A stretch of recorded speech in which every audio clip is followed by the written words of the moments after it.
my name is Vicki Ralph, and I'm an occupational therapist. I work for UC Health in Denver, and I want to show you a foolproof way of measuring for an arm sleeve. I find, first of all, I like to do the lengths. And so for the lengths, I like to go to the distal crease, and I just take a little mark there.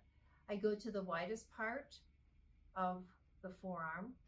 At the elbow, you go right into the crease. You can make a little mark there. We're going to go to the widest part, and it's just eyeballing it right now for the mid upper arm. And then I'll show you for the length. We're going to do the length measurement in just a little bit different way, and I'll show you that in just a second. But now let's go and let's get what these measurements are for our patient. And in all measuring forms, you'll have something that says LC. So we call this the C because in a moment I'm going to show you how we measure for the hand. And the A and the B are in the hand. So the C begins at the wrist here. So for the C, I'm just going to put the 0 mark right at that distal crease. And I'm going to simply go on up to mid forearm, and that number is 14. So on the side, I'll put that measurement from C to what they call D is 14. My next measurement is going to go, follow the arm up to the elbow, and that number is 25. So I'm going to take that and put 25 at what we call the E measurement, 25.0. So now I'll go back and get my 25 right there, right in the E. And I'm going to come on up, and this I would say ends up being at 36.5 on the mid upper forearm. So I'll go 36.5.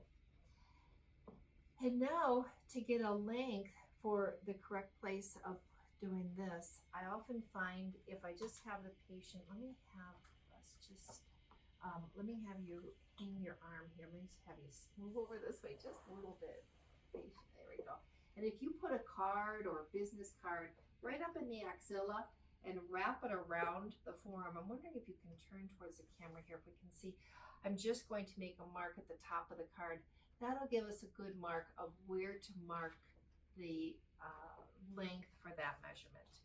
So from there, I had for my F measurement, I had 36.5. So I'll just go back 36.5 at my F measurement. And so now for my G, I would say 46.5 is what we'll put for her G measurement. She has a longer arm, that's 6.5. Now we're going to go to the other side of the form to get our circumference.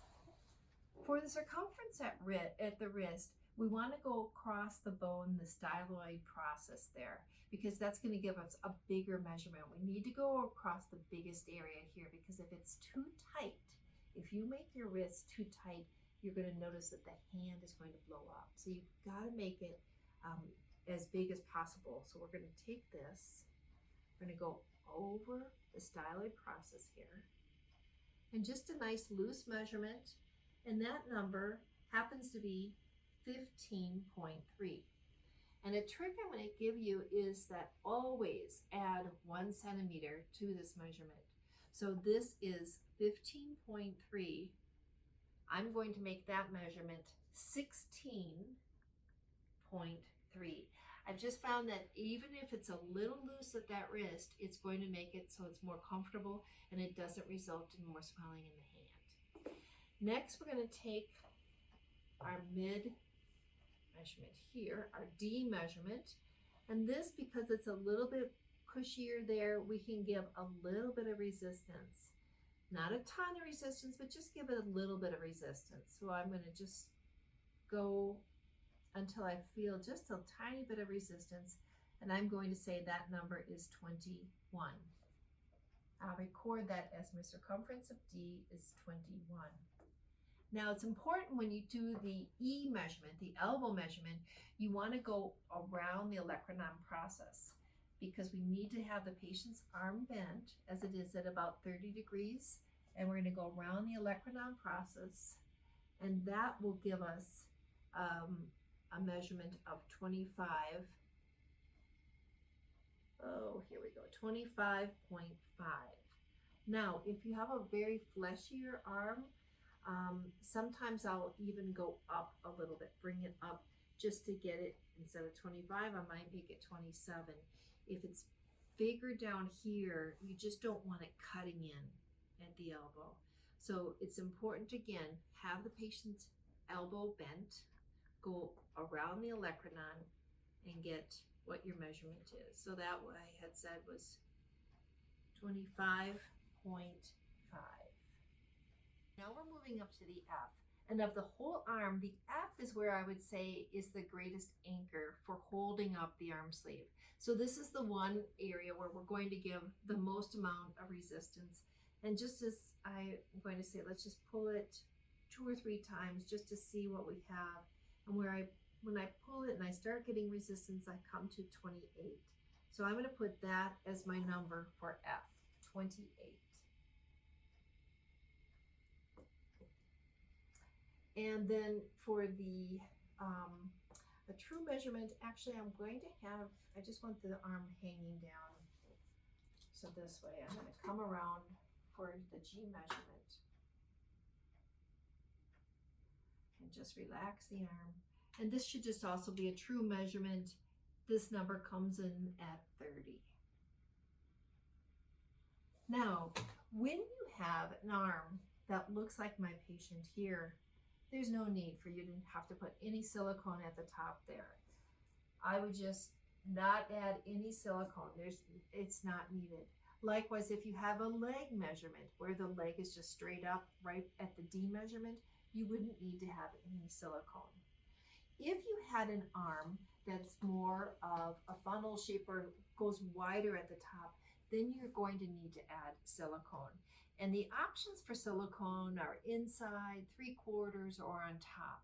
And when you're just beginning, I'd say just to give yourself assurance of making sure that it fits and it's not going to be too tight, opt for the option that says on top.